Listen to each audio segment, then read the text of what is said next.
Welcome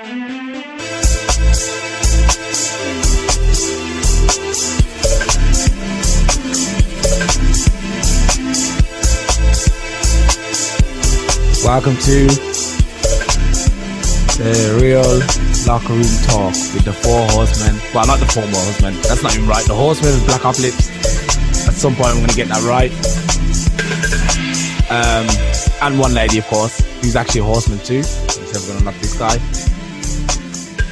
Si, please unmute your microphone. Everyone, unmute your microphones. How you doing, man? Yeah, I'm good, man. How's it going? I'm good, man. You're looking wild, you're looking fresh, man. Yeah, looking all summery. Yeah. You know, it's surprising because I had like 3 hours sleep that last night, man. So I'm on my reserve. Is that down to the fact that you're working on this side business? Obviously, Simon's starting Red Pill Media, Yes. which will probably be a sister company of obviously Blackopolypse. And is that keeping you up all night, geezer? Dude, it's not even just all night. Like just before I got here, I've like got 7 pages of notes and stuff that I'm trying to collate and get everything together. And it's just like mad. The brain won't turn itself off, and I'm tired. So I'm sometimes I'm looking at the same problem, or I'm looking at the same name 2 or 3 times before it registers who it is or what I'm meant to be doing, man. But yeah, I got to slow it down a little bit now, I think.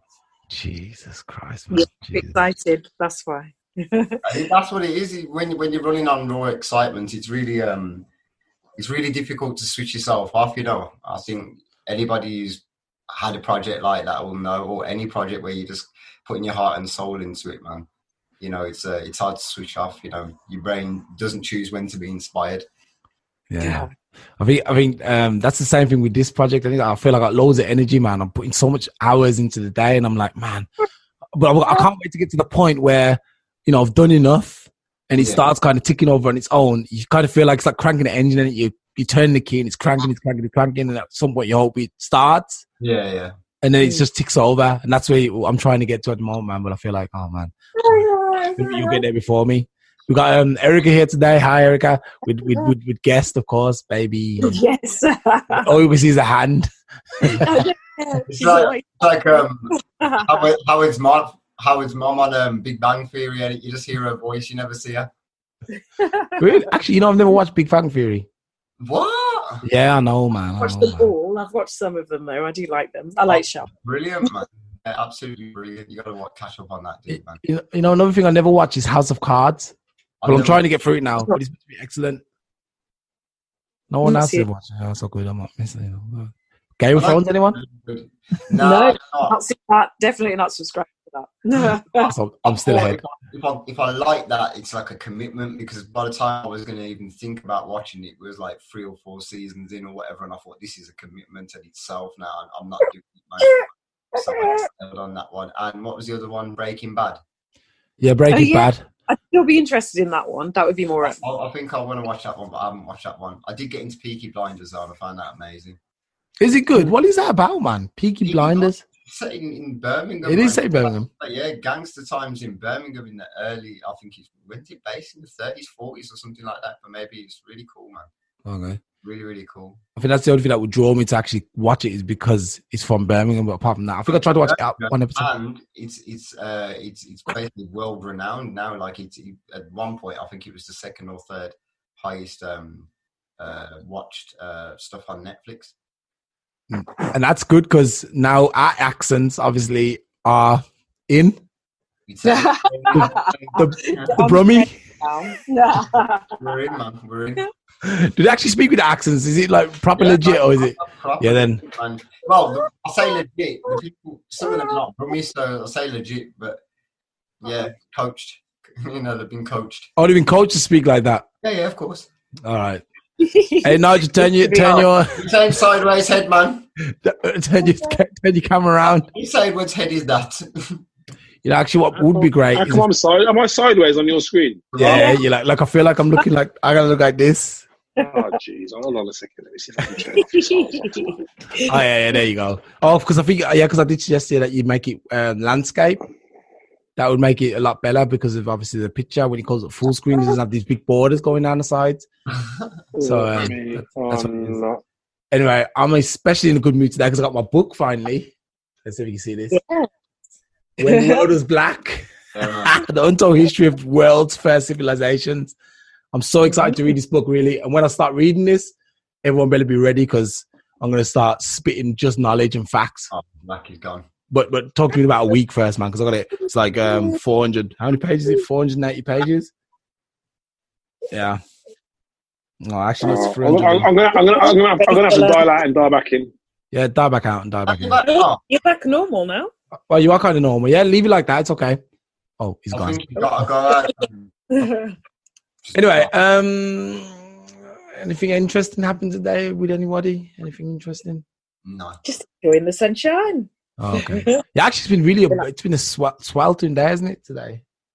It's like proper hot. I don't know what it's like over there, but we had like 31 degrees or something, and that's... I think we were like 26, 27. Or in Warwickshire we were, anyway. I don't know where Simon was, all around the UK. He's probably no, I was actually local to Birmingham today. I didn't really leave Birmingham, I don't think at all. Actually, I did. I went to Cannock this morning, but that's about it. You know, just literally doing locals this morning. I spoke to literally probably, if not my favourite rapper, then one of my favourite rappers today, which was nice. Jafro, I spoke to him. Just to find out what he's been getting up to, and he's sat on some amazing music apparently, man, which has got me all excited. Thinking when's this music coming? So I'm well happy about that. But yeah, man. Nigel. Now you're on. I'd have to do it on my computer, man, for me to get landscape. So I'll do it next week. Yeah, all right, no problem, man. How's it going, man, Nigel? What's going on? Well, it's a long day. I've done. Look, you're sweaty there. Look. Man, I've got my fan on. I've had to put this down because there's too much light. Okay. So I've done 4 lives today. Oh my God. I did a business owner interview at 11. Yeah. I did a live into a group that I was managing before that.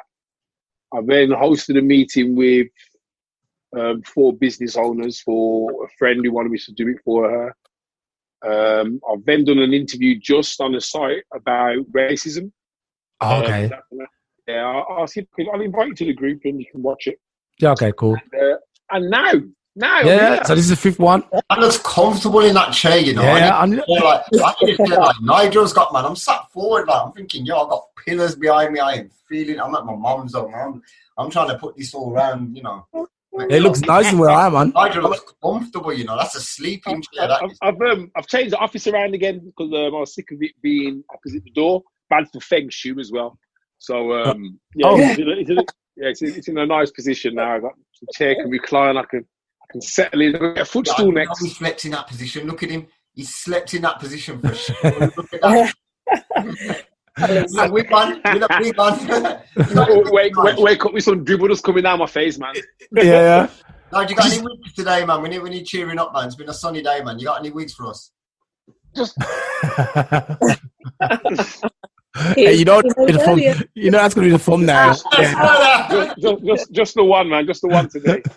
That's gonna be the thumbnail. Just me. Hey, saying that thing. Sunrise. You know, of course. Hey, so glow. Hey, the feng shui. What's it called? Feng shui. Feng shui. Oh, feng shui. Yeah. It's feng shui.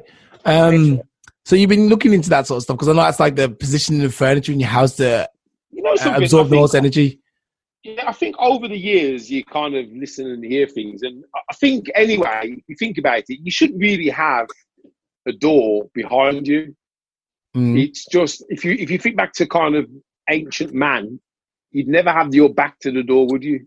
Right, you'd already worried about predators. So I think in terms of a position, a good position to be in, I think having a door behind you is not, you didn't actually feel that. I'm sitting here relaxing.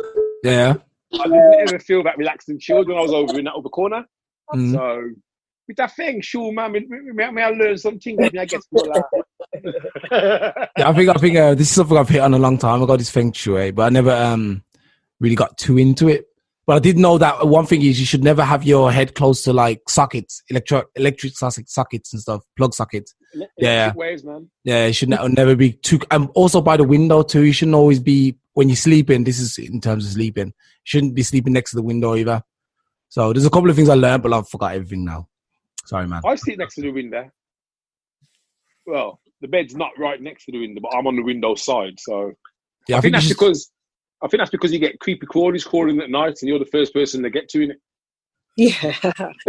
I think it relates to energy flow, though. I think in the little bit of teaching that I did read, it was talking about trying to block between the front door and the back door. If you had like a direct path, you needed to try and slow the energy down, so you've not got flow, like a fast influx. So maybe it's the same that you'd be receiving outdoors energy. Yeah. Without I'm going to go off and do some research about this for next week. You should do this. Man, they can't miss that feng shui, you know. Yeah. Anyway, on the agenda, because I don't know if anyone wants to jump in with anything, but the first thing I wanted to ask, I don't know if you've got it on the list, is about the reopening of the country next week. The pubs. Pubs are opening, restaurants are opening, and gyms are not open for some reason. Cinemas are, theatres are not. I despair when I see that the most powerful thing to get people joyous is a pub. Oh my God! Now, I don't know if what I've just seen on Facebook was real, but it looked like they're filmed somewhere. And there's a whole. I don't know if it might have been like superimposed. It might have been a football game, but they're all going. And I'm thinking, it's just a pub. Yeah. Is your house that bad? The pub celebrations, to be fair, like is your house and your family that bad that you want to get down to the pub, and that's the biggest thing that you've missed? Yeah. Did you see the queues for Primani though? So I would believe it. People are queuing for hours just for clothes. I think I can understand that. Yeah, we're now free, and you can go and pretty much do what you want within reason. I can understand that joy, but for me, pub. Really? Yeah, it's not interesting, is it really? But I think these guys, look, most people's IQ is about what, 10? That's all they could do. That's all they could do is drink beer. Your audience. What's that side? You've got your audience. You say the average person's got an IQ of 10. Yeah. Oh. Hey, no, my audience, our audience, Blackopolypse, we're the smart people. Anyone's going to listen to this. Trust me, the dumb people are going to turn off. The smart people are going to continue to listen. This is an advert, and this is. Everyone will be like, "Oh, yes, I'm smart now because I listen to Blackopolypse podcast." Yeah, it's people have got very low needs from life. Yeah, I suppose is the way to look at it. It's like doctors' surgeries, yes, dentists, yeah, that's health. Schools, nurseries, yeah, that's education. Pub, really? Yeah. Yeah. It's all of their norms being restored, like the certain key markers, and the British people and that be able to go to the pub and then have a curry, and that is like pretty much part of the institution, and it's definitely it's like the Italians going out for food or something, like it's part of their tradition, it's probably the first thing they couldn't wait for is restaurants, whereas English people were like, yeah, we're going to go down the pub and get hammered.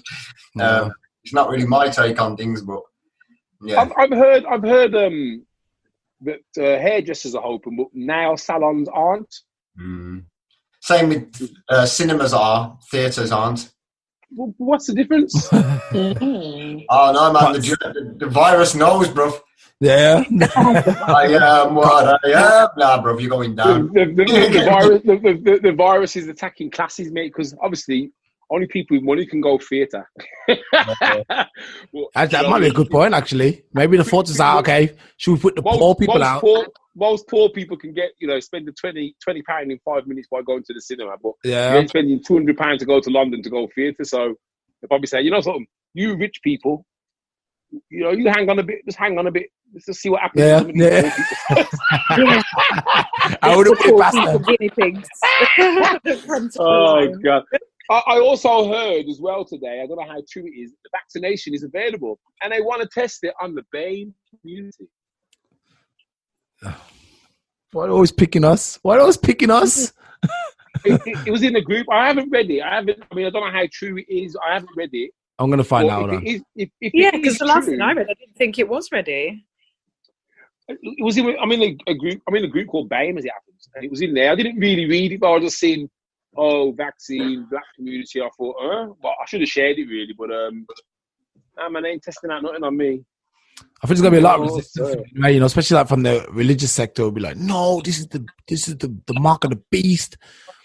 And until of course they say you're not going to be able to buy nothing with it. Everyone's going to give in and be like, okay, you know what? Yeah, I'm down, man. I'm taking that. The thing is, if they take you out of society because you haven't had it, then that's going to be a problem. But I think that's the end of that's the end game. Then that's the end of the world as far as you know it. When they can say, right, you haven't had this injection which we put in you, which we're not actually sure what it's going to do, but you got to have it anyway. And if you don't, then you can't go on holiday, you can't leave the country, you can't, you know what I mean? Then it will be the end times, man. Because that is when they're going for it then. Whether they can do that yet, I don't know, but you know what I mean? You got to wonder. The thing is, it doesn't make sense, man, because like when you think about it, they got a vaccine and they're like, okay, everyone's going to have this and there's going to be resistance to it. And then they're like, okay, not everyone's going to have it, because that's what they do. Be like, not everyone's going to have it. Just people under 16, they've got to have it. So at some point, they'll get the whole generations of people getting it. They'll just wait for us to die. That's it. They'll be like, okay, the old people put resistance. What will happen is, if you think about it, the rich countries will have it. Mm. The poor countries won't be able to afford to have it. They'll be tested. So then these pandemics will be isolated to the poor countries again. Mm. So it's almost like saying, look, man, we've got rid of measles and all them things there. We're going to lock everybody off. No one can get it over here. But over in other parts of the world, they're still getting these diseases that you don't see in the UK because they haven't got the money over there for the vaccine and the therapy to get better and so on and so forth. So that'll happen. It'll just be, the world will just get split again. If you ain't got the money to have a vaccine and you're stuck in your little third world country and tough.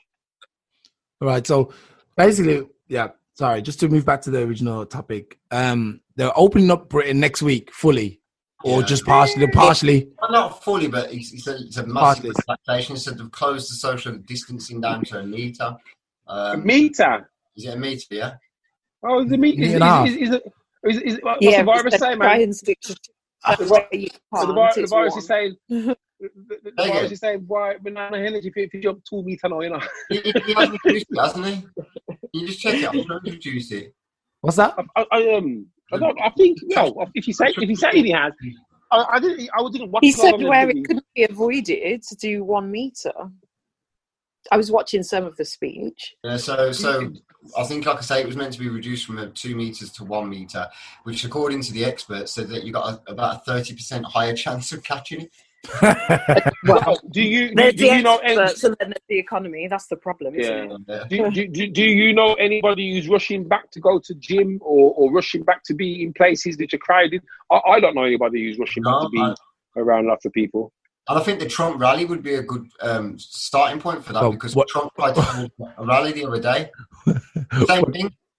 What do we say about them, man? These guys they're the average human. Well, these people are so dedicated.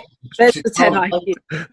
The only reason I bring them in because they're so dedicated to him, and they had 19,000 seater stadium, and they had a 40,000 arena as an overflow for these people to come, like, to see him afterwards, and 6,200 turned up, or 6,300. Is that it? All together, yeah. This is just this weekend. That's why it was disappointed the other day, innit? It was really so walking around with a moody face.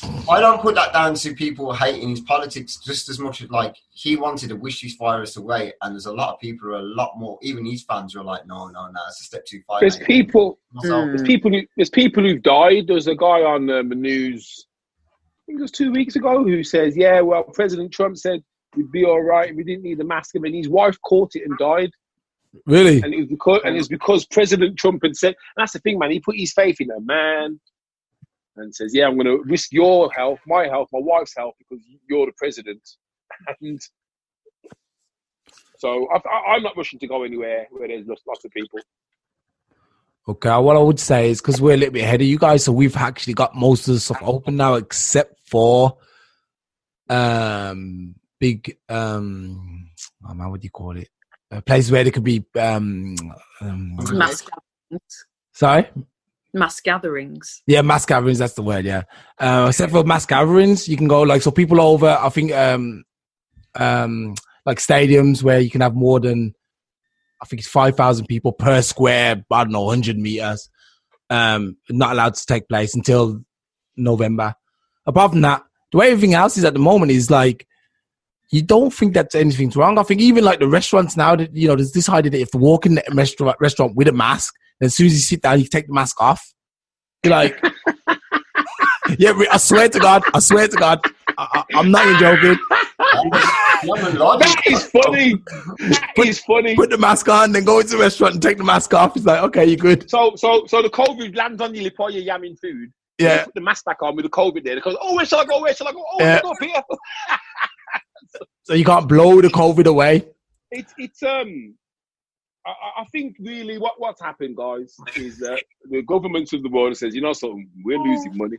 We can't afford to lose no more money. What did I say? Get them back. Do you remember what I said, Wayne? I'll tell you. Do you remember I said to you, 3 months, it'll be 26, I said it'll be 3 months, they'll basically shut off the country, they'll try and open it up, there'll be a mass surge and everything, and they'll have to close the country again. But I don't think they'll do that, though. Or it'll be a choice where they'll be like, we're not even closing it this time, we can't. Well, I've heard Germany's cases have gone up.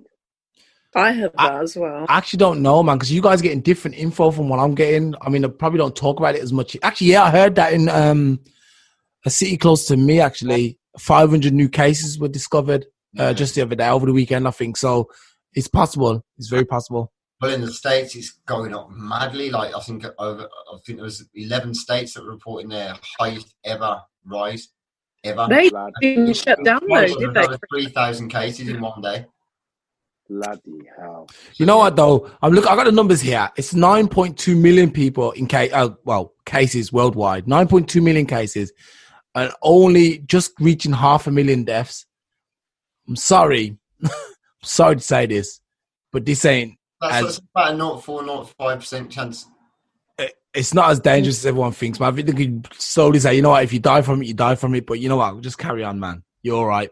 Really? That's what they've decided to do. I think that's what they're trying to do, yeah. Because I don't think only 500,000, not even 500,000 people have died, but 500,000 people die, more than 500,000 people die every day from other things.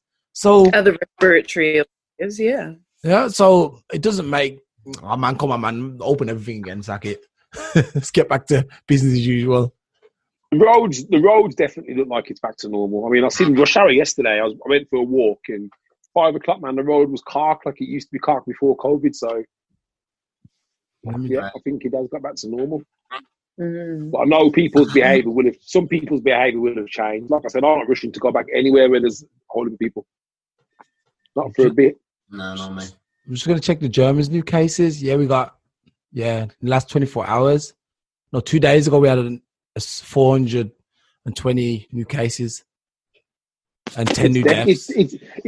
10. I mean, that's the thing, is the deaths that you need to look at, because that means it's rampant, if that makes sense.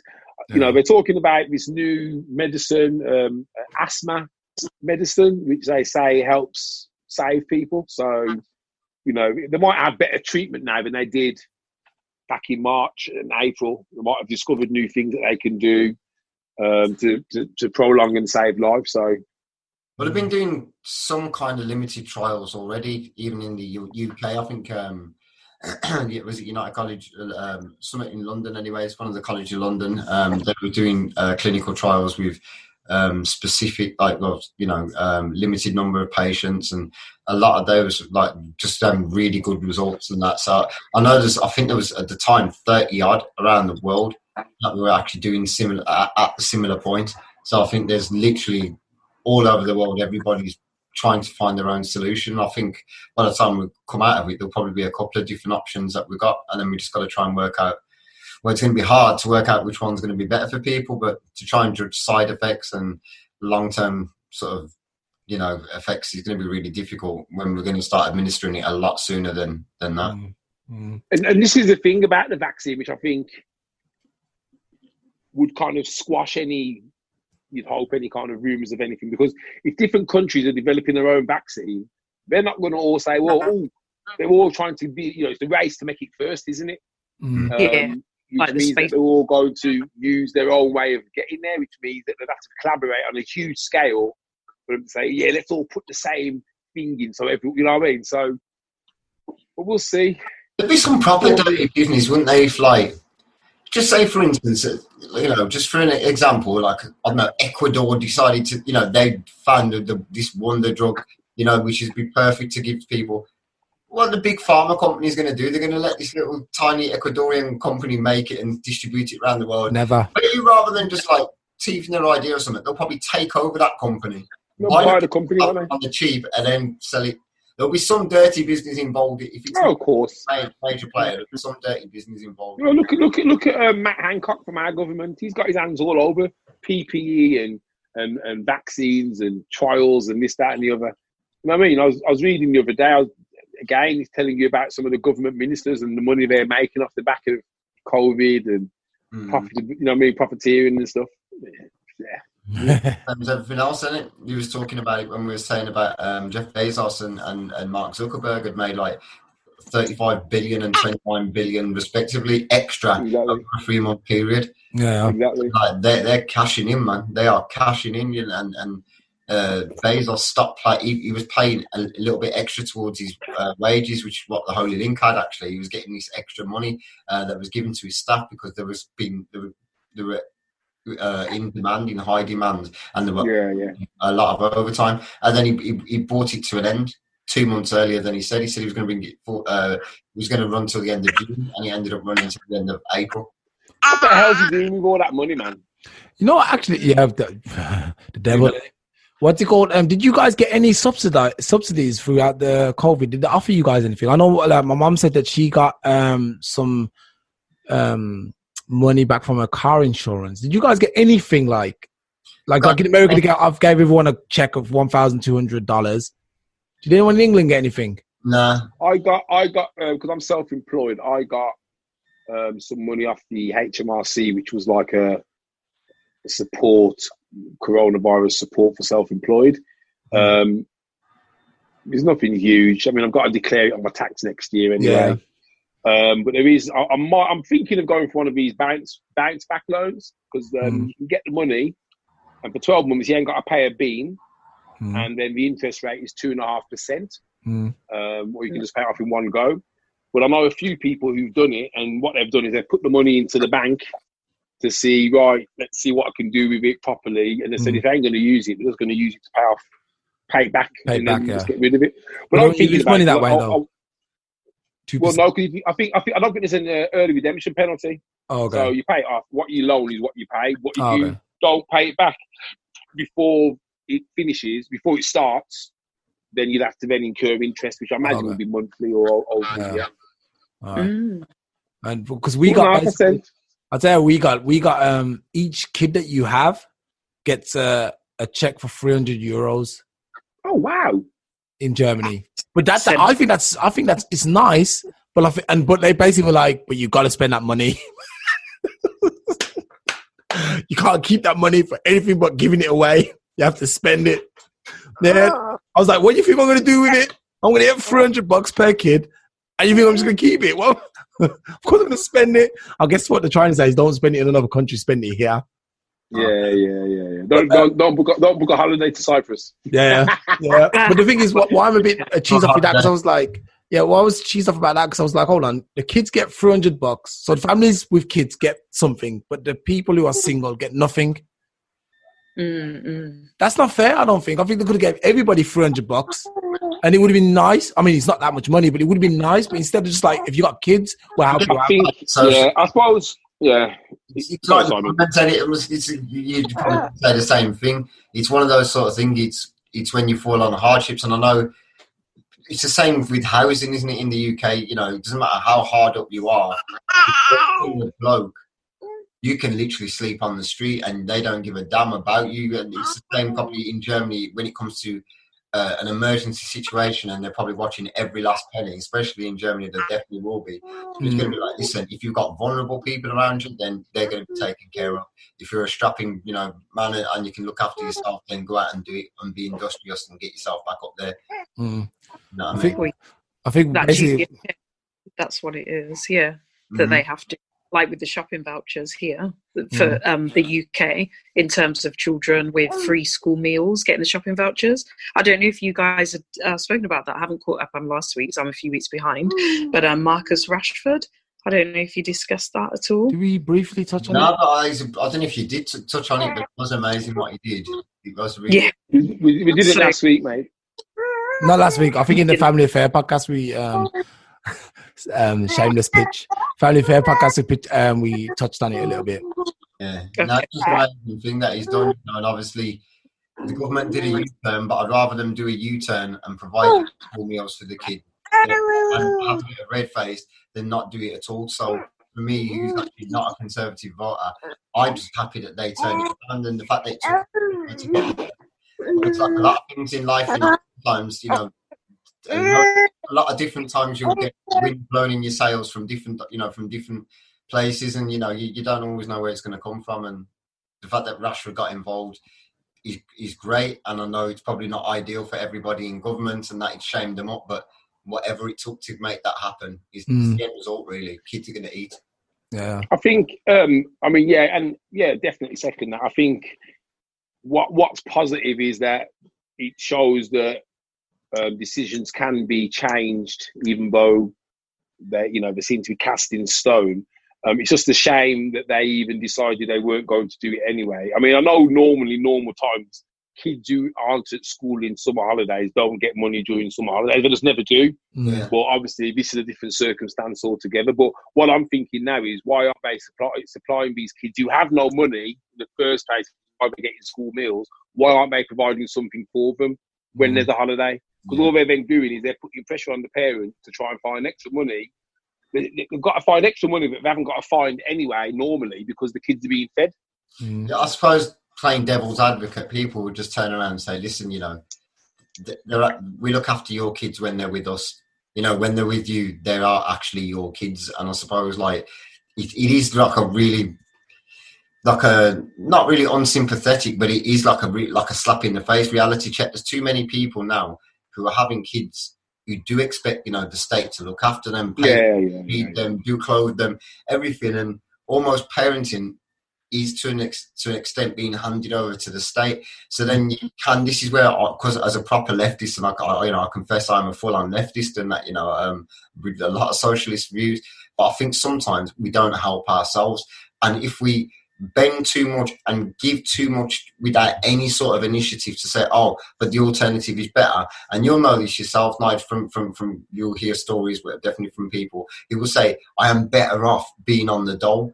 I've heard that many times. Sure. The difference, Wayne, between the two, and I know this because I've got a friend who's in this quandary now. It's either work 30 hours plus and have X amount of money a week, or be on the dole, do what I want with all of my time, and I'm about £50 worse off a week, £40. And for some people, they're not having to worry about the bills. Like, you don't worry if the gas man's going to get his money. You don't worry if your rent's going to pay. So for them to have that £40, £50 loss is easy, especially if they do a little something on the back, under the table.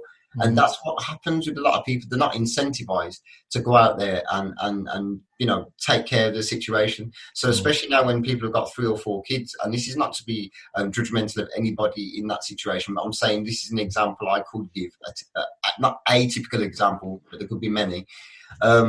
If you've got 3 or 4 kids and you're not, say the system has already helped you for so long and give you, free school lunches and school uniforms and everything, and then all of a sudden, you think, I want to go out there and better myself.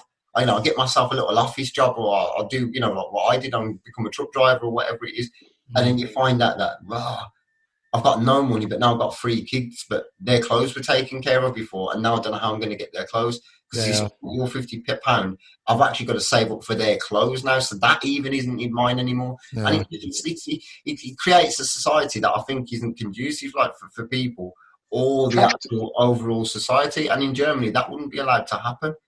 Well, the thing is, when was it Black Band who came on who said that he had to go on the dole in Germany because it was Black Band, mate, he got rewarded handsome for being on the dole. What he said, I think he got he got 60%, and he gets 60%. And he was well looked after. 60% of whatever you earn is what they will pay you. So if you're on £100,000 a year, they're going to pay you 60% of that while you're unemployed. Yeah, and that was up for years. I think that's for 1 year. Though, 1 year, 1 year, yeah. Then it goes down, and it's half or something. After not half. After that, you go into social help, which is like 380. 300, no, it's like 790 euros a month. So they'll pay basically an apartment up to a certain size. Maybe if you've got a family and stuff, you probably get a bit more. I just know it is. The thing is, things don't match up, do they? Because the reality is, you know, if you think about it, let's say, I don't know, 20 years ago, average wage in the UK was like 24 grand. It's not much, it's about 32 now. Yeah. And the way that the economists always said is, you know, you've got to see your income and outgoings as a percentage, and you should never be spending more than X% on rent, energy, food, blah, blah, which always meant that you had at least some disposable income. Mm-hmm. Right now, even though we've got minimum wage, people are literally getting paid, and by the time they've paid out, they're right up to the limit. So you can't bet yourself. You can't afford to go to college and pay for a course because you're gonna either have to save for it or you're gonna have to take a loan for it. So you can't invest in yourself. You can't really start a business unless you're earning, you know, 30 odd grand a year and you're maybe living with your parents still, 30 odd grand a year, and you're catching someone on someone's sofa. It's very difficult for people to rise above that kind of level anyway. And I think it's a bit of it's a trap, isn't it? Some people, they're trapped, even though they want to get out.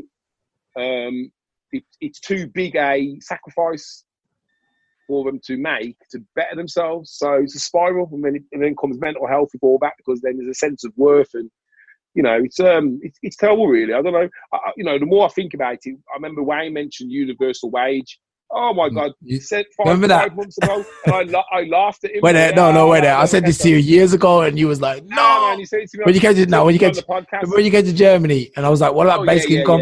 Remember, and you was like, "No, that would never work." I was like, "That would be the best thing for everybody." I'm coming around to that way of thinking, and that's what I like about life, and that's what I like about experience and research and stuff, because your mind can be changed, and you can be changed in a positive way, so that you're seeing all sides of every coin, rather than just thinking, well, that ain't bloody right, blah, blah, blah. But especially going through what we've gone through now, it makes more sense than ever. Yeah. I find even doing what we're doing now calls that into questions a lot. Like, I find myself being more objective to things. I find myself challenging things and challenging people more. I find myself more alert and more open to not just discussions and that, but just new people who I haven't interacted with before, and that I think I'm just opening up into like this whole realm now, and I'm also part of this passing energy where this, even though it's being tainted somewhat, this whole, you know, this feeling of change is coming in certain ways, and at least if not growing, man, you're growing. We're growing as a people, and there's definitely a lot of people out there researching and learning about things and trying to understand things, and there's change happening, and I think we're only halfway with the movement now. I think with everything opening up, I think a lot of people are hoping that we lose traction now, and people lose focus. Like the Black Lives Matter and what was happening was like last week's story. I hope that we don't lose that momentum and stuff. I think it's going to carry on, man. It's going to carry on, man. You're good. Have any of you guys watched the 13th? Yeah, I watched it. Remember? Do we speak about it? Well, I think we spoke briefly. So obviously, last time you was on, Simon, I kind of said regarding racism, well, you know, almost kind of like, well, I ain't got to worry about that. But I went off and watched the 13th, because I think it was on about the riots and stuff, and you know, should these things be happening? I now understand not just about now, but about the why, and how ingrained it all is, and how it's all linked. How Jim Crow just became American law, and they just, all they did was take the word black out, but just make sure that it meant black people. Yeah. So where that anger comes from now, it's where that anger comes from now. I understand where it comes from, and it's given me a lot more insight, if I'm honest. I've actually had to educate people in my network. And I remember there's one guy, and he put something on Facebook, and I kind of ignored it. And then he put something else, so I reached out to him and I said, "Mate, why do you think that now? This guy wasn't having it. He wanted to argue. Oh, well, Donald Trump. Oh, listen.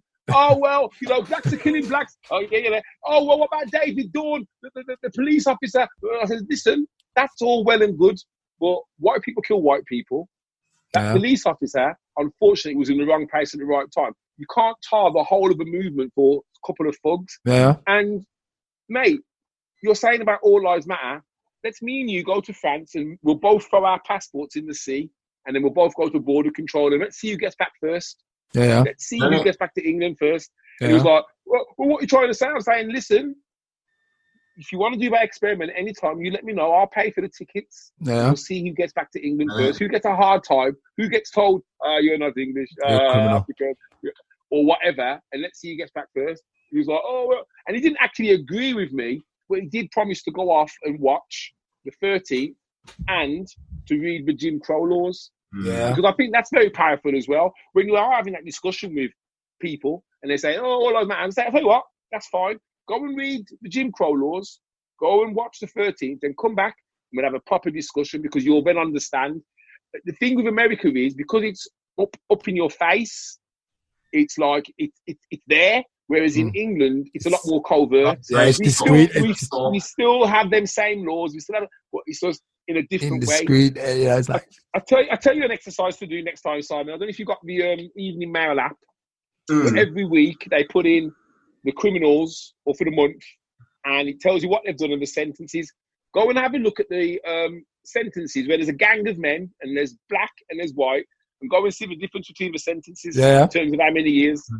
Yeah, it's ridiculous, there man. it is, right in your face, that is. I'm going to have a look at this, man, because just things like this, I think we need to be looking a lot closer into. And that, in fact, it's not even just looking closer. Like, I bet we've all been doing it now. It's like when we are seeing things now, especially when we've referenced it and saying, that needs to be said, that needs to be shared. Where a lot of things before I used to be like, oh, that's a bit decisive. I don't really want to incite a conversation. Now I feel like I'm almost begging people to come to me and challenge my beliefs. Me too, man. You know what I mean? Bring it. Yeah. I think, I'm not there. The thing is, right, someone's opinion is someone's opinion. And as human beings, the one thing we've all been blessed with is our own minds. Now, I can't force my opinion on anybody. All I can say to them is, if you are interested in seeing that alternative view, then go and look at these few things. And if that doesn't change your mind, that's fine. I can't do anything else. Yeah. But if after reading that, watching that, you can't understand, then that's just how it is. Yeah. But I get it now. Ignorance I understand is bliss, the anger. Mate, we're all ignorant at one stage. Yeah, sure. I think we're ignorant. Sorry, mate. Sorry, I was just going to say the problem that I've got is that when you're trying to get people to look, if you was literally physically trying to turn a man left to look, the force that he's trying to turn his head right is unfathomable. Leave him. The thing is, this isn't about us forcing anything on anybody. Yeah. The thing is, some people will want to listen. Some people will never want to listen. Now, I'm sure in the world there's been people who have been really racist all their life, and then they've had an epiphany and realised, oh my God, why have I been carrying all that hate all that time and feeling like shit? Let's be honest, mate. We all know if you was to carry hate around with you 24/7, how do you feel as a person? Angry, really? Miserable. You can't say you're happy. It's more than anything. Everything. Listen, I carried a lot of hate for many years, as you know, for certain people and that, man. And to be honest, more than anything, I just remember being so fatigued by it all. Yeah, exactly. It's tiring. I'm not saying I feel sorry for people who hate on other races, but I think, man, if you don't want to have a better way of living, a better way of thinking, then what's give you all the tools. All you got to do is just read and absorb and understand, or try and understand. But if you don't want to do that, then hey, go and pick fields and go and pick veg for the rest of your life, or whatever it is you're doing. Last week I sent something in this post that or in a group that Simon's running about this guy saying that resembled a certain character from a film. Yeah, I remember that. Yeah.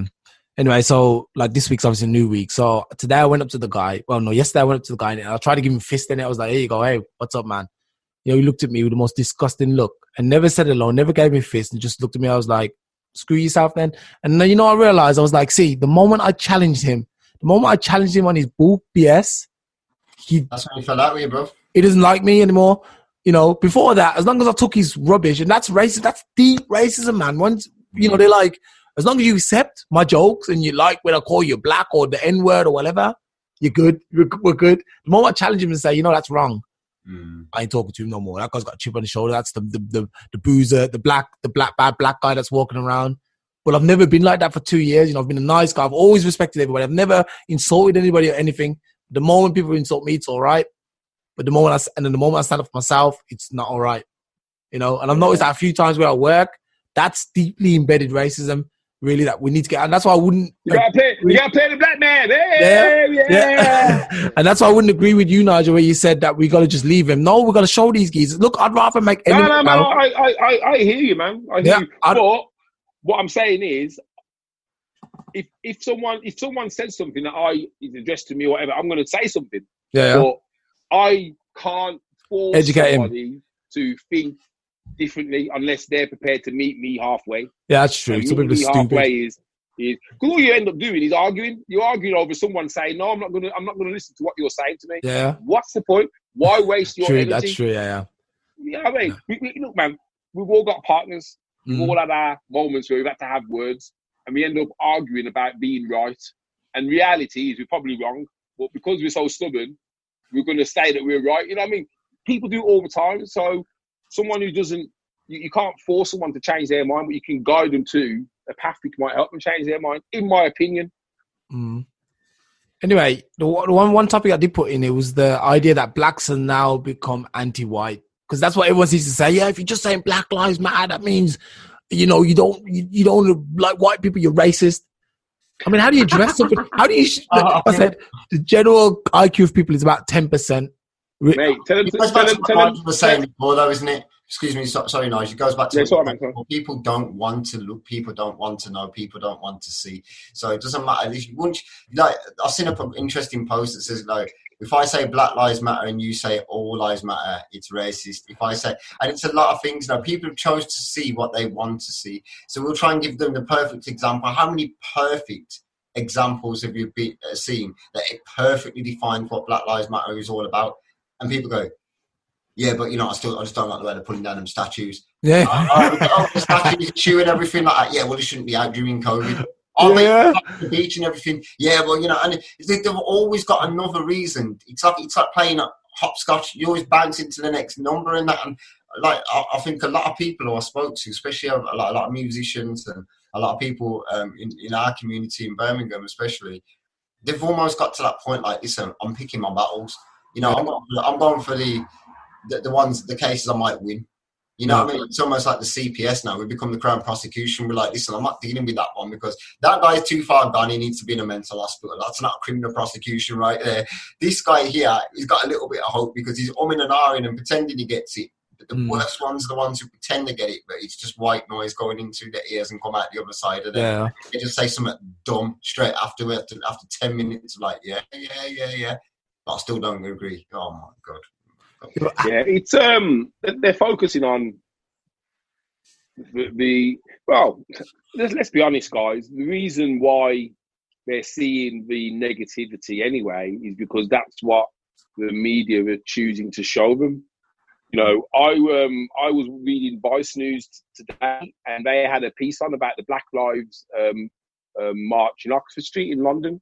They had all these beautiful pictures. Must have been about 15 pictures. People just marching, no violence, no nothing.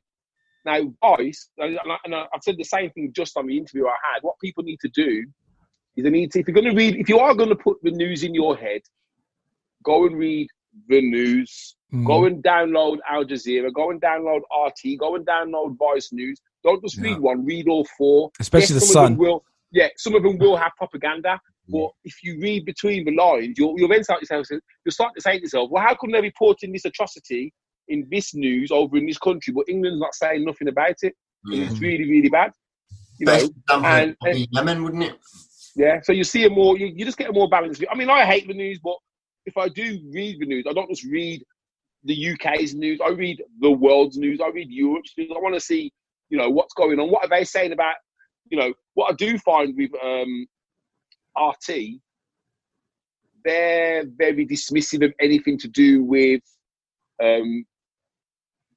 social movement, LBQT community, Black Lives Matter. It's all a bit of not even a joke, but they're kind of, what they're making noise about.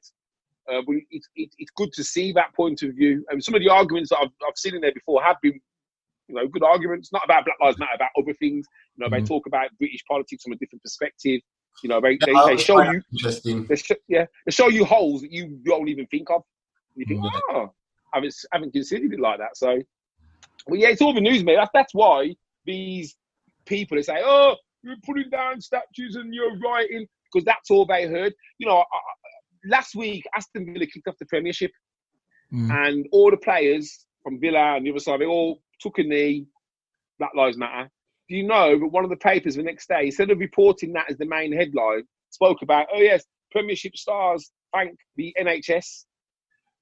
So the whole point of what they did was like in the print, but the headline was about the NHS. And I thought, what a cock-a-fart. Even when you get the opportunity. Dilute that story right down to... Exactly. Even when you get the opportunity to put a positive on it, it's like, oh no, let's hide it in the fine print.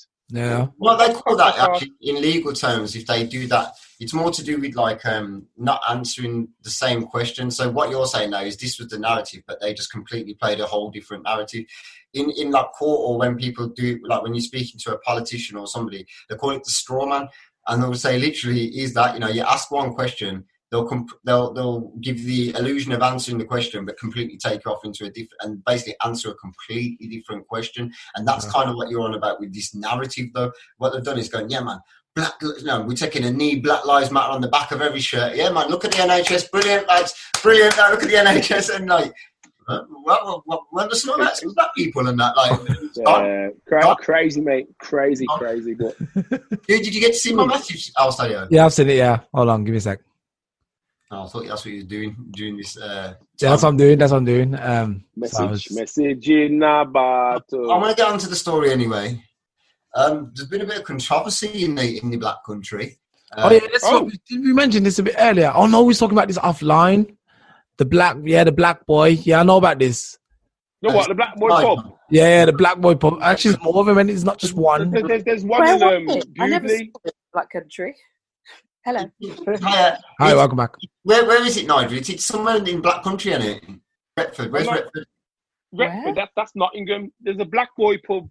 There's a Black Boy pub in. It's not just exclusive to one place. They have them all over England because that was. There's two stories, and obviously, there's obviously the racist story, and there's a story that apparently was referring to the one of the kings back in the 1600s who was actually a black guy. But these don't look like that guy. I don't care when I look at his picture. This guy's got a fez on, and he's got. He looks. Apparently, he had pollywogs all inside the pub. So they were told to take this out. Yeah, in Retford.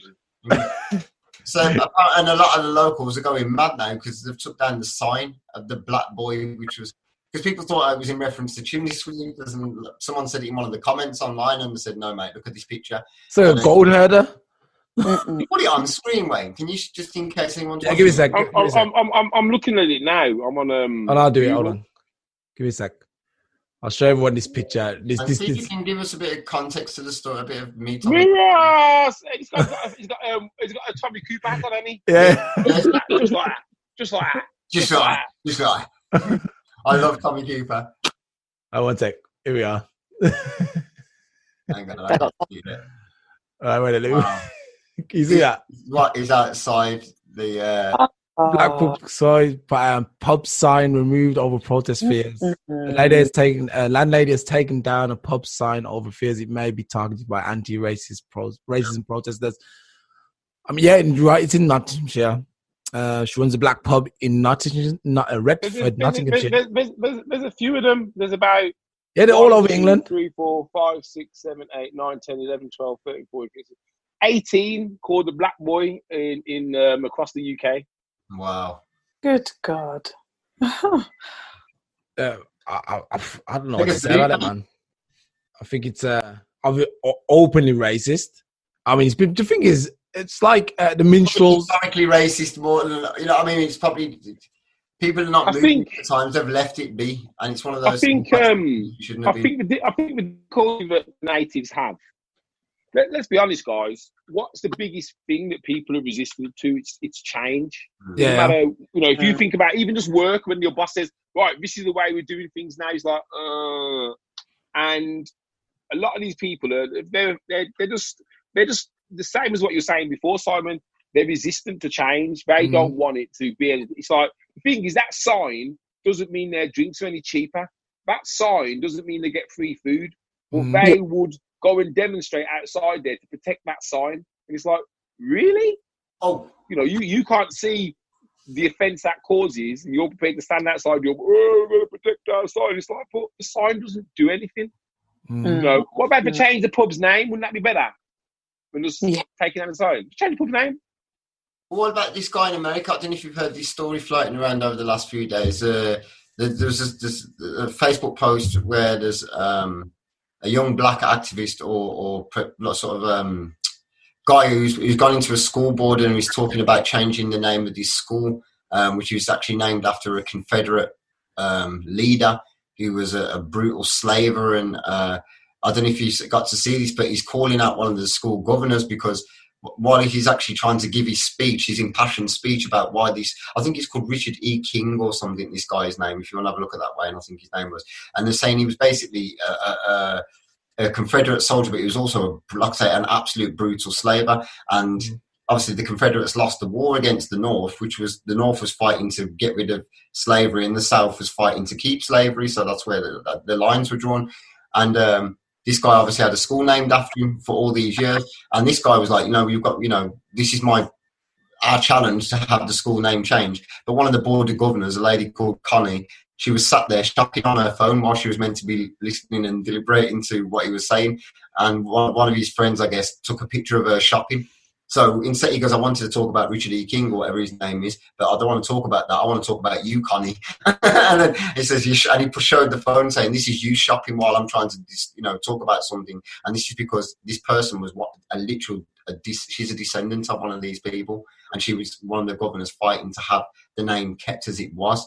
So he says, no, you're trying to preserve your history, but you're not trying to preserve mine. You know what I mean? This guy was a brutal person who did this to all of our people. But as long as your history is in place, you know what I mean? And he was really quite powerful, man. You should try and have a look at it. I think it'll be on TYT anyway, Wayne. But it's really, really cool. Oh, yeah. Apparently these guys had a few protesters turn up, man, to the pub looking like some spastics. Excuse my language. Well, you can't say words like that, man. They look like invalids, man. They're like people. What you look? The pub's still there. Are you protesting because of a name? It's just a name. It's a racist name too. The black boy. So there's no reason to argue. You should be reflective enough to say, yeah, you know what, that might be a bit questionable. So yeah, it's probably better if that's down. No, instead you're going there, put the name back, we want the name back. Basically saying we want to keep racism in England. The thing is, when you kind of reflect on it, them pubs should have been renamed a long time ago. Yeah. They shouldn't have been spotted now and go, oh. When they bought that pub, one of the things they should have said is, can we change the name? And the fact that they didn't even do that, if you think these people have gone out, where are you from? Oh, we're from the Black Boy pub. Oh, the Black Boy. Oh, yeah, the Black Boy. Make a little joke about him wearing his hat and that. And he told me now that they thought, oh, we've got a dodgy name. That name's been dodgy for the last 100 years. Yeah.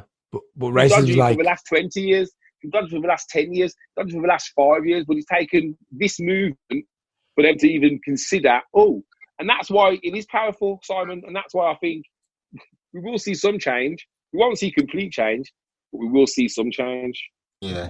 Hey, before we go, do you think we're going to know where to leave it? Where, like, to say, okay, then that is an actual victory? Because there are things changing a lot.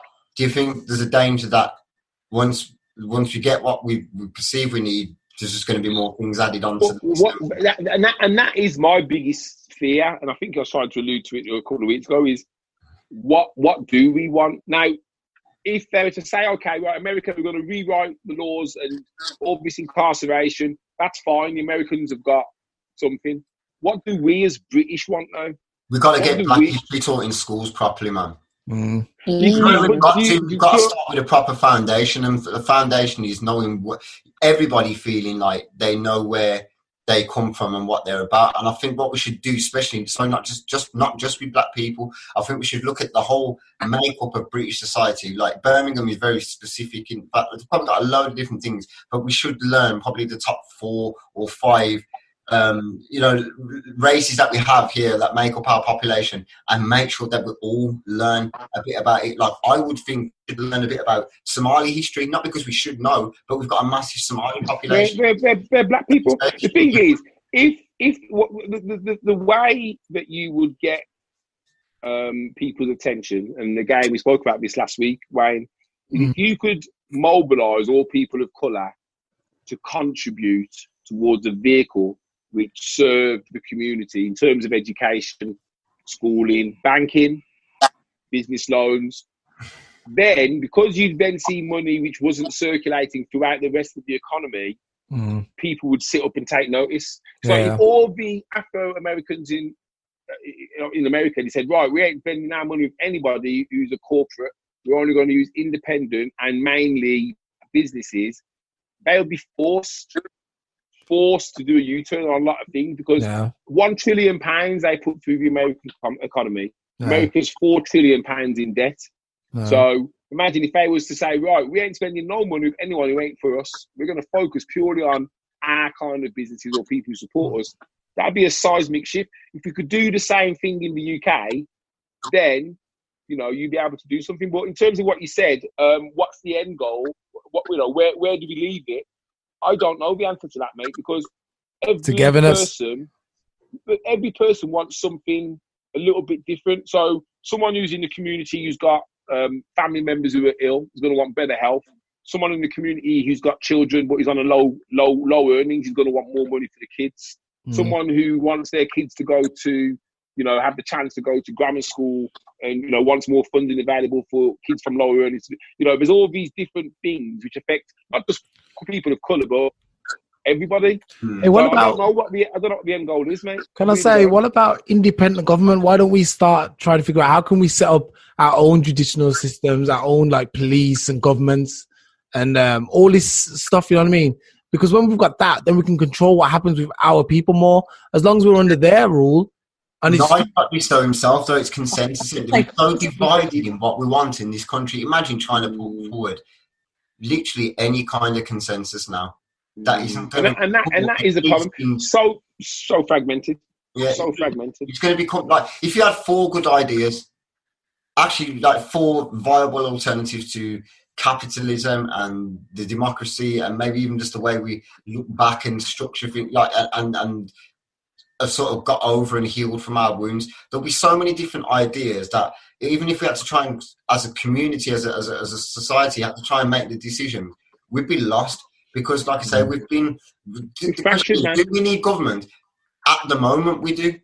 And the thing is, any kind of change that will go into any new sort of system, a new way of being, which I think will be literally hundreds of years down the line, not any kind of... No, it's not in our lifetime, mate. Yeah. As a people, we're fractured anyway. We're fractured by religion. We're fractured by the countries we come from. So forget black people. You've got African countries that have an instant dislike of people from other African countries because of what they've been fed in the past. So we're so fractured anyway. And then, if you think about it, everyone's fractured. The English hate the Welsh hate the English hate the Scottish hate the English hate the Irish. You know what I mean? Everyone's fractured. I imagine within Germany, there's certain states in Germany that don't like other states because they eat children over there. This is West again, isn't it? I'll tell you, it's divided. Yeah, the East-West divide. Yeah, that's what I'm saying. And even that is a fracture between people of the same colour. So where do we go? I think in terms of the political party thing, it'd be great if we had our own party, but even that wouldn't work because some people are red, some people are blue. No, we need our own government. We need our own government. Our own government where? I don't know. Whenever a black person does a crime, he goes to the black judicial system. He goes through that channels and not to the white people. Because that's just Shari law, but in a different name, isn't it? And what do people think of Shari law? It's more division. I just think we need fair treatment and fair outcomes. That's all we need. We need fair treatment and fair outcomes in health, in education, in the criminal justice system. So then it doesn't matter whether you're black, white or Asian going through there, you're going to have the same chances, like you said about the sentencing. Whereas if it were a gang of young white men or a gang of young black men, that it's going to be God knows how many years on top of it. I just think that we need to have fair treatment and fair outcomes. But going back to your point, Nigel, about saying what do we want out of it and what's the end goal, I think for me, in my mind, I'm kind of thinking, I've said to you in the group chat that it's like the abusive relationship, kind of standing up for yourself, and then, okay, I as the survivor, not the victim, I'm saying to my perpetrator, this isn't right, this is how I want to be treated. I think it's that kind of illusion of control at the moment that's what worries me, the end goal, and it's, well, we're fighting for this and this is what we want. But the powers that be and those that are in control, really the elites, so it's the haves versus the have-nots, as well as the whole division between ethnicities and Black and Asian people being oppressed. But for me, it's that end goal that, well, the elitists are still actually in control. So have we really won a goal? Have we scored a goal? Do we have any success? No. I don't know how it's going to look in these next few years. I do think it's moving in the right direction. I just don't know how quickly it's going to go. I reckon it's just like, stop playing Monopoly, and now we started playing Sims or something, you know, we're just like a different game, you know, like that's what it seems like. And it's going crazy. And going back to what Wayne was saying, I should say, when we're talking about like this black judiciary and that, imagine how under the microscope it would be, and then how the case is going to be compared straight away in this white court where this white person was dealt with, you know, he still got that sentence, and the black person, even though he was in a black court, he might have got that, you know, a lighter sentence. Maybe black juries would be lighter on people because we've been so disproportionately targeted in the past. So maybe like almost the O.J. Simpson effect, where O.J. Simpson was let off because there was a lot of black people on the jury and they were fed up of oppression. It's blatantly been said by a lot of the people who were jurors on that case. Is, look, we were sad enough for seeing black people go to jail, so it didn't matter if he was guilty or not. The guy was a national hero and everything. He's not going to jail. Yeah, we know we murdered her and that, whatever. He's not going to jail. Because it was almost like we didn't want another example being front page news of another black man going to jail, especially an influential one. So they the danger of that, though, I mean, I don't know if you know much about Jamaica, but they have some of the harshest penalties going, and they're black people. And this is the thing, Wayne, you can't say, oh, well, we've got to have black police and black governments because, mate, so your crime is as bad as his crime. I think if it was a level playing field, okay, I'm not talking about mandatory sentencing, but most certainly if the black guy's getting more than the white guy and they're part of the same thing, then the question has to be asked, well, why have you given him longer? Why is he getting longer than him? You know, if someone's getting tried and they've been done for a crime and they've got 15 years, but then the white guy's done exactly the same crime and gets 5 years, that needs to be questioned. Why did he get 15 years and he's only got 5? When they start highlighting those kind of inconsistencies, and it blows the whole thing up, and because you can then say, well, that judge seems to be giving people of colour a longer sentence than any, you know, other people. Problem is you can then spot it. Then you can see that shows you the racism. There it is in a glaring mark. Why is every black person you give 5 years plus, but the white guys are giving 2 years? You can see it. That's what needs to be unearthed. That's what needs to be opened up like a can of worms, so people can say, "Oh, bloody hell!" So this is what, you know. This is the point they're trying to make. There was a black guy who died in Cornwall in police custody. I think it was about 2 years ago. I was reading about it, and I think his family are going through now trying to get answers. Apparently, he was wandering around the streets. Must have had, I don't know, he might have had some drugs or whatever. But you know, these things are all going on, but we aren't hearing about them to then mobilise around them, if that makes sense. Here's one. I didn't mean to just jump in on there, but you just reminded me, because you were saying about the same sort of thing happening again. Did you hear about this New York officer who's been sacked, I think just yesterday, for an illegal chokehold a week after it's been... Yeah, I saw that. And he actually choked the guy until he was unconscious. That's his friend who stopped him. Stop him, Yeah, that's just crazy. This is like this week. Yeah. You know, and you know what's saddening me about that? That man's obviously watched the news. You can obviously see what's going on. Yet he's still chosen to do something which he knows has caused a whole heap of flipping kerfuffle for the whole bloody system. And that to me is like that. Some of them people, they're not there, man. They're not there. They're just functioning, but they're not thinking. They're not living. They're almost like machines. You know, with that. Sorry, carry on, Lloyd. Sorry, mate. No, I was finished, man. I don't understand how someone could do that. No, it's crazy. But like I was just going, the same thing again. Going back to Wayne's point about having different judiciary, is kind of the same with this. What I'm going to say about this officer. This officer is obviously, this is the way he handles confrontation with people. Mm-hmm. He's got like years, not just training, but the way he is. Maybe he's a bully. Maybe he's got this kind of thing, like, you know, when I go and stop a man, you know, I frisk him and I chuck him up the wall and I just grip him, and you know what I mean. That's the way certain people do it. The same what I'm saying about this judiciary thing. You know, like Nigel was saying, like in Jamaica, they can be just as harsh, if not harsher than anybody else. You know, that's because you're still going to have a narcissistic judge or an incompetent lawyer, or somebody who's got an axe to grind, or somebody who's got something to gain from playing the system. And that's not going to matter if you're in a black court, white court, whatever. Yeah, what we could hope for is more fair juries. So maybe there's more people amongst our peers who are in a jury, because in the country where we make up 9% of the population, if you're a black person, which is most likely going to be attending court, in all fairness, and that, you know, if you look at the rate, the court rates, and you know, people going through the system, so then that should represent 50, like, you know, it should be a lot higher than maybe one person, if none, black people on the jury, because like I say, when it comes to a black person committing crime, they convict. They always convict. 90% to convict. You know, chances places they convict. They do, mate. There needs to be more colour in courts. I mean, I had to go to court with my son. And I've gone into this court and I'm looking around and I'm thinking, there's one Indian man there. Everybody else is white. The only black people who are in the bloody dock. No wonder this is set up against them from the off.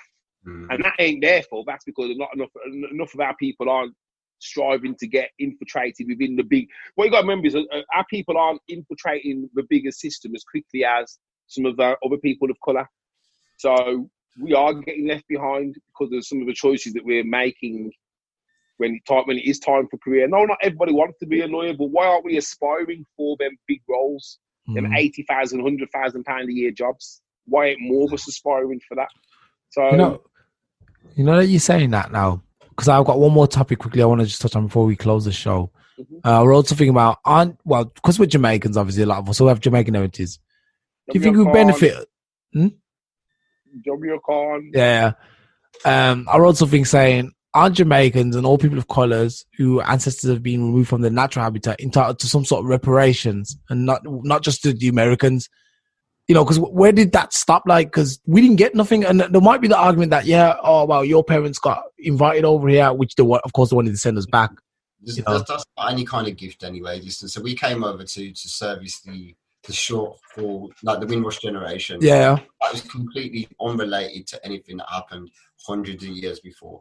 And for sure, we should definitely have some kind of reparations. And I talked about this before anyway, where I said reparations shouldn't be just, you know, I'm going to give you as a person with black heritage X amount of money, but putting infrastructure in black communities, exactly, our history right, teaching, you know, giving people where we fell through the gaps in society is where they should be trying to plug it. Now that's the way we should do reparations. And I've actually got a petition online now, actually on my Facebook, and that, which is actually asking people to sign up for that, and which was nearly at 100,000 today already.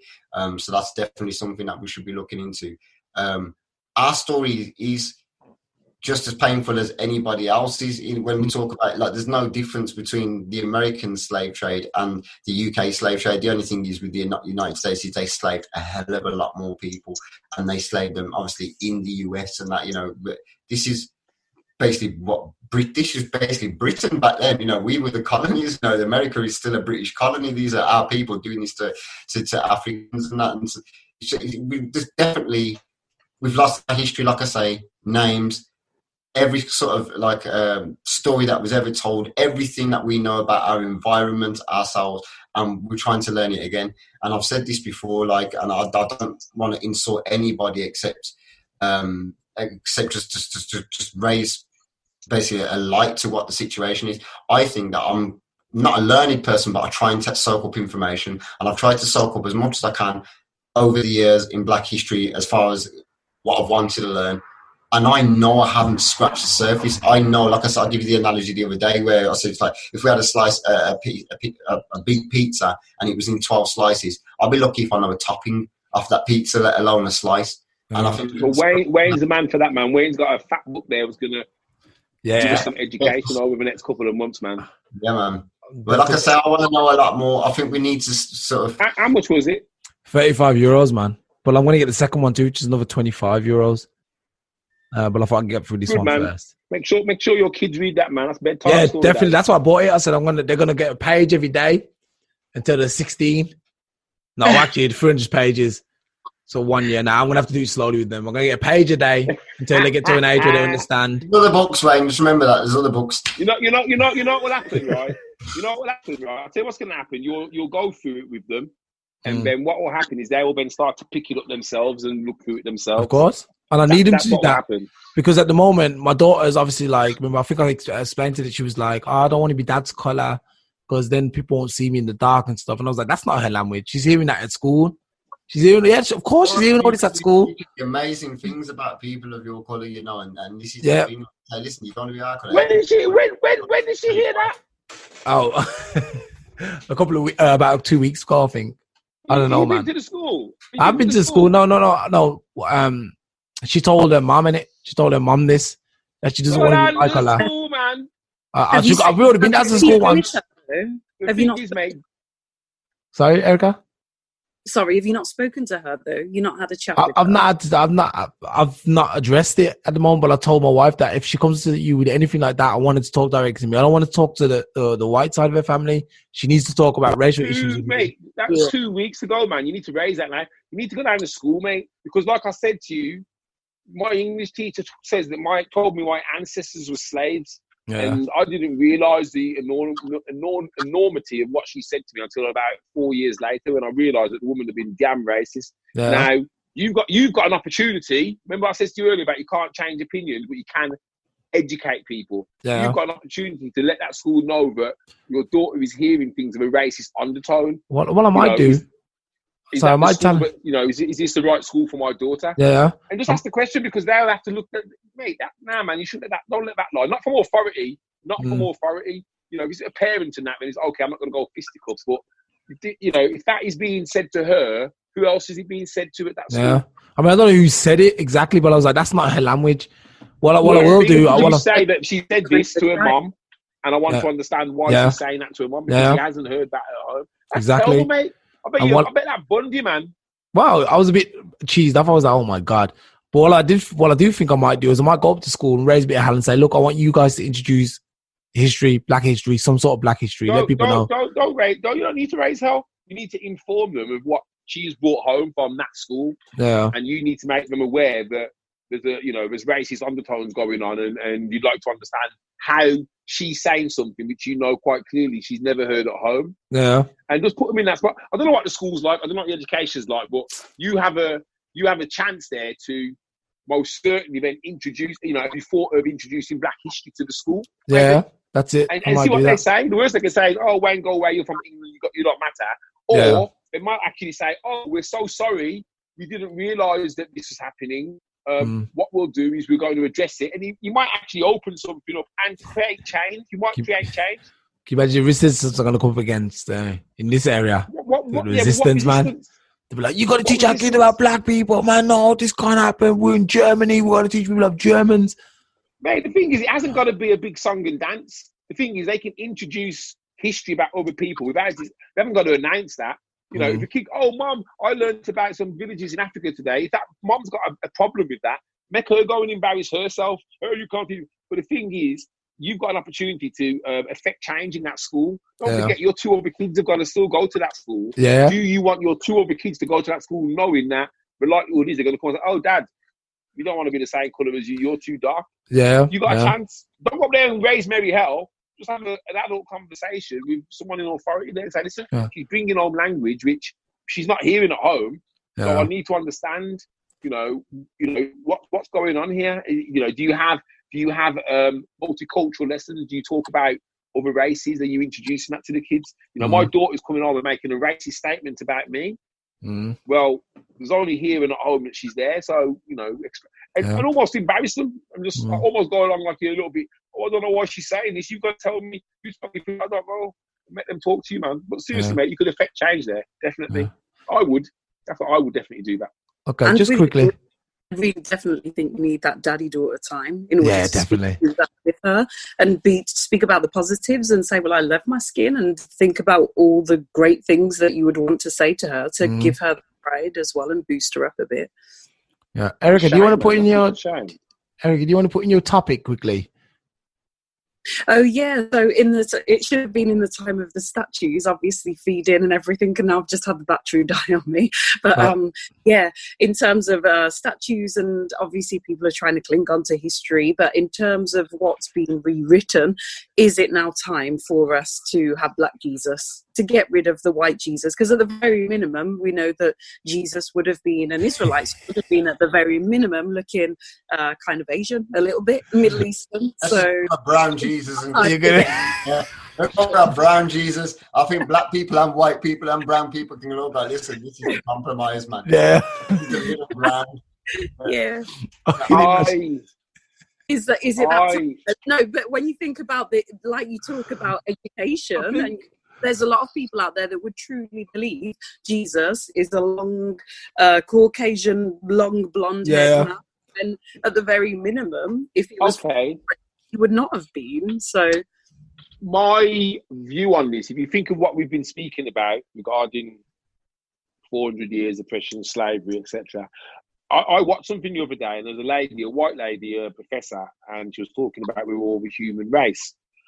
And she said that race wasn't a thing up until the Spanish Inquisition. And what they needed to know was, how do we decide what religion people are? Right. So if they're not white, that means they're going to be a different religion, savages.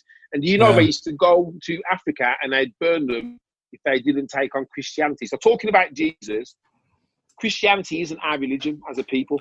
Yeah. When we were taken from Africa, we weren't practicing no Christianity. So Christianity to me, you know, and I'm sorry if anyone's religious, is a religion that's been forced on black people.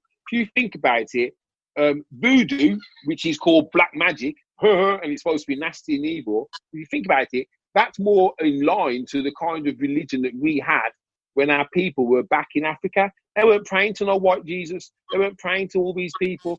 They had their own gods, their own beliefs. Now, I've got a friend who actually does voodoo. She has an offering and altars, and some crazy stuff happens to her. And you're like, wow. I'm not saying it's magic, but, you know, for me, when I see, you know, I used to go to church a lot. And it's only recently, you know, I think back and I see the pastor say, don't worry, because we're going to have a better day. Our day's going to come when you go to heaven. And I thought to myself, well, hold on a second. I've got to wait until I'm dead before I can actually have a better time of my life. But this is why they was apparently give it to the slaves, and that they say that, you know... That's why they used it. Yeah. They used it on slaves to make them think, oh, well, if I can get through this servitude, I'm going to come out the other side, and I'm going to, you know, look at what they say to the fundamentalists in Islam. If you do something, you'll end up with all these virgins. Now, it was really ironic. I don't know, someone put it on a group yesterday, and there's this guy, this Asian guy, and he says, the biggest mistake that man has said to other men is that it's going to be better when you're dead. Yeah. You're going to have a better time when you're dead. Yeah. It's true. The more you know, you could be in heaven right now and making the right pig's ear of it. It could be just a black. It could just be black. The abyss. How many people you know waste out their lives because they think, yeah, man, when I'm dead, everything will be better.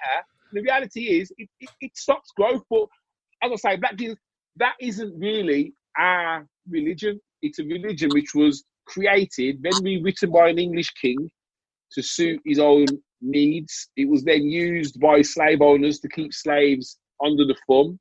We've embraced that religion, turned it into our own thing, put our little mark on it, but it isn't our religion.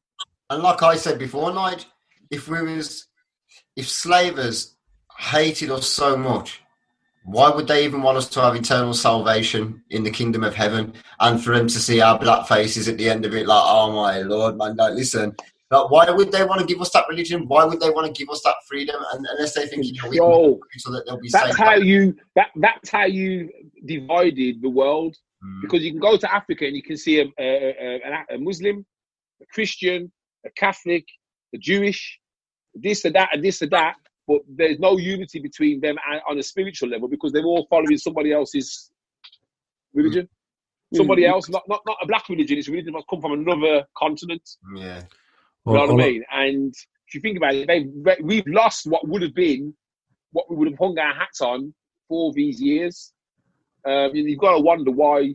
Well, you know why it was forced. It was forced. They killed people in Africa if they didn't take on Christianity. They had missionaries who go there. If they don't convert, kill them, burn them, do this, do that. What? I think Erica's second topic was something about celebrities. Erica, what was it? The celebrities? So this is going back to Marcus Rashford again, but Katie Hopkins apparently getting banned from Twitter. I don't even want to say name. This woman, look, that's this Owens. A load of locusts coming down on her head anyway, man. Yeah, but for me, I'm kind of thinking on the one hand and being devil's advocate, it's like, well, free speech, and there are people out there that would want to see that. But then on the other hand, I'm kind of thinking, shouldn't we just lock it down? It's especially as we're on this movement now, not just in terms of oppression and fighting that, but in terms of should people be paid for spouting hatred and nonsense? Well, she's not. We don't have anyway, do we? Often. Common misconception, we don't have the First Amendment like America does. We're not allowed to have free speech. We have free speech up until the point where it's deemed to be hateful. Yeah.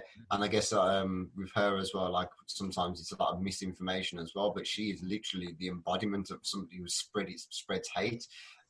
So, I don't think she's a free speech matter. I think she's a hate speech, and if we're going to ban people from spreading Islamic fundamentalism, then we need to stop people like her who have an equally dangerous voice on the other side, and that who spreads a lot of hate towards these communities and other communities around. And she with her, she will literally do anything just to be divisive, and I find that in this day and age, and that is so dangerous because we're at breaking point. We don't need Katie Hopkins on top of everything else. It's interesting that you drew that comparison, actually, because in terms of fragile minds and who she could influence, who could then turn that thought and that influence into negative actions, then you're right. Banned. And this is the thing, and this is why, change is a coming, because exactly the same as the Black Boy pub, Katie Hopkins had free reign up until this year. Look back at her tweets from the last 5 years, the last 10 years, and she's been saying the same shit over and over again. But now, because of the movement, bloody hell, it's like, oh, tell you what, we're going to get... So change is coming. Change is coming. In a big way. People now, and there's nothing wrong with locking off some of these views. The thing is, you don't want them to go underground because you want to know what they're doing. But you do want to be able to, If they can't say anything positive, then we don't want to hear what you got to say at all. Just lock you off, man. Yeah. I was going to touch on that by saying George Floyd did not, and I repeat, did not put a gun to anyone's stomach, pregnant woman. So don't listen to Candace Owens. I swear, me and Simon got something cooking for her anyway. Hey, so we're gonna trust me, man. We're going. She's our prime target now. At the moment, we're gonna take her down, man. Listen, man. Listen. Right. All I'm gonna say is she's a woman of color. And if we're talking about unity, we've even got to bring along the one. She's anti. Nah. She's anti. Nah. We draw a line. If you're not part of the solution, you're part of the problem. Yeah. I watched the Trump rally the other day, and I was absolutely shocked to see at least 10, 15 black faces in the crowd. Yeah. They're house. No, you can't say that because they're going to get treated the same way by law enforcement, even though they're Trump supporters. Exactly. That's what I'm saying. You've got to either take us all along or some of us. Someone like Candace Owens needs to go through reality, and then she'll come out the other side and say, "Lord, I'm sorry for being a fool." She'll get a wake-up call. Yeah, that's what she needs. To be honest, it'll be when she's got her money and she's sold her soul to the devil for life. Yeah. But yeah, man, I have got to go. Yeah, okay. So, you got anything you want to plug quickly before you stream? No, not at the moment. Actually, we've got coming up on this show. Hopefully next week or in a couple of weeks, we've got a racing driver, Nigel. I don't know if you've seen him in the Black Home group. We've got this racing driver that we cannot wait to speak to. I'm not going to say any more for now. I'm not going to tell you any more. All right, Erica, got anything to bless us with? No, just enjoy life and enjoy your children, because this time next year, if it is all back to normal, then you won't have that wonderful time with them, even with the irritations and the lack of sleep. Enjoy. All right, Nigel, hit me. Yeah, well, next week we have a guest called Erica Jarrett. Oh, two Ericas. She runs a company called Pregnancy Bump Box. She's obviously a female entrepreneur. I've met her through a masterclass and I invited her on, and she's going to come on next week. So what I'll do, I've got a bit of blurb. Remember what we spoke about, Wayne? We want to try and get the guests booked in advance so we can start creating a bit of curiosity around what's going on. Exactly.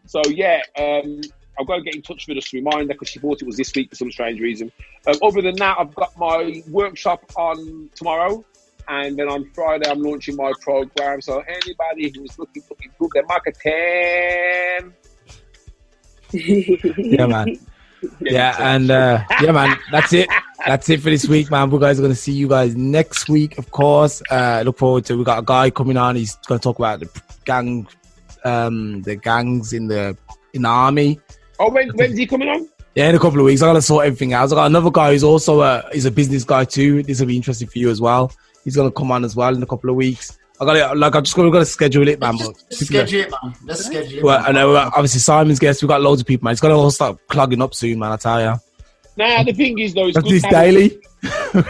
It's good to have a waiting list, because you can pace out what gets published and promoted. All right, man, guys. Yeah, man, that's enough tonight. So dance out to the song. Oh, the song's ended. Let's go.